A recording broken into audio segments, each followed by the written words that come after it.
Sabado de Gloria nang muli kong ginala ang lugar ng Wawa Dam. Alam ko na dagsa ang mga tao sa araw na ito.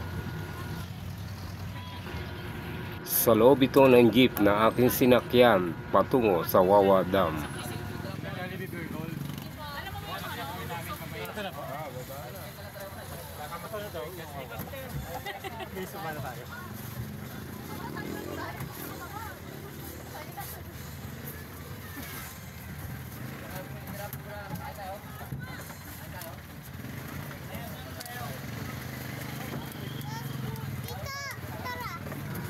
Dahil gala ang lolo nyo, tayo na sa Montalban Dam.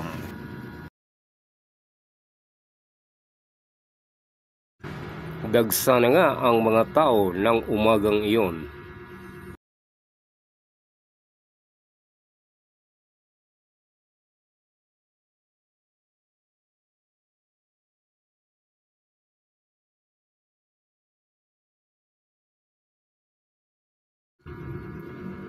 Ang makitid na daan patungo sa Wawa Dam. May entrance fee dito pagdating nyo papasok sa tunnel. 20 pesos ang kada isa. Libre ang mga bata at ang mga katulad ko na senior citizen.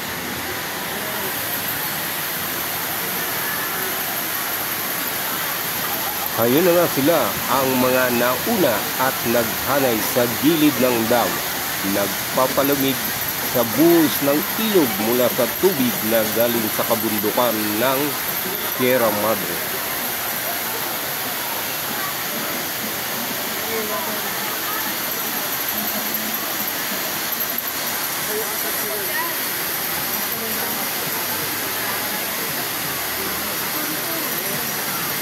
At heto pa ang mga paparating na tao.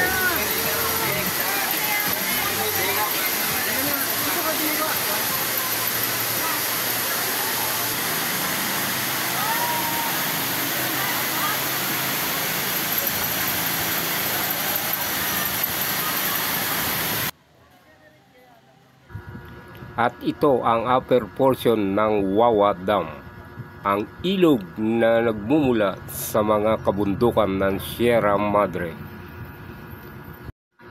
Pansin nyo ang dami at dagsa ng mga tao sa araw na ito, araw ng Sabado de Gloria.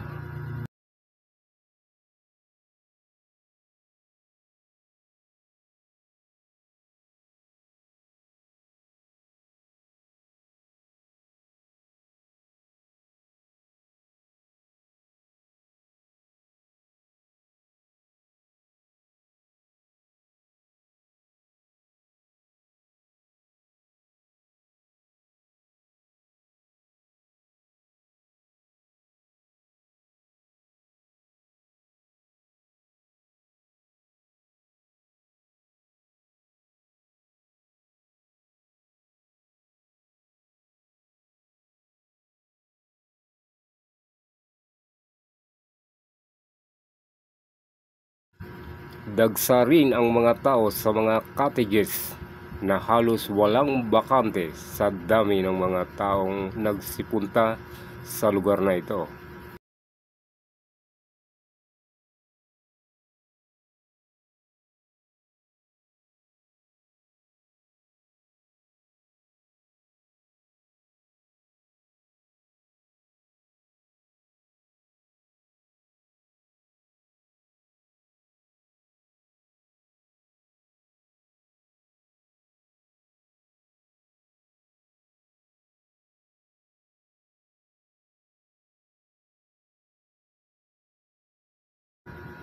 Narito rin ang mga Red Cross na volunteer na nakaantabay sa nasabing lugar.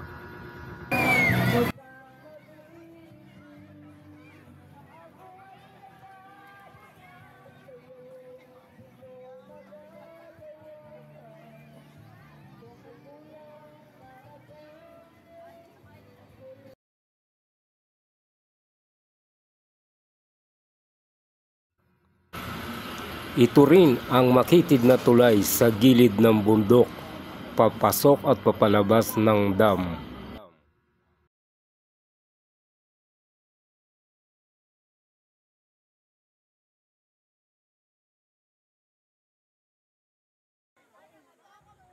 Maging sa bahagi ng lower dam, dagsarin ang mga tao.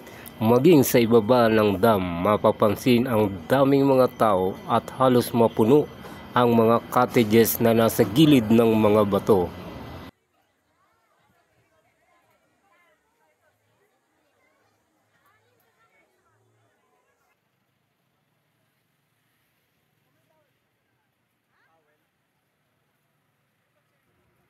Pansin ko rin ang mga volunteer o ang mga barangay tanod, mga kapulisan at mga... Sa kabuuan, matahimik naman ang mga kapaligiran dahil na rin sa mga nagkalat na mga barangay tanod at mga kapulisan at mga Red Cross volunteer kasama pa ng mga nakaantabay ng mga patrol at ambulansya sa nasabing lugar. Ganito kung paano pangalagaan ng bayan ng Montalban ang mga taong pumaparito para sa kanilang kaligtasan.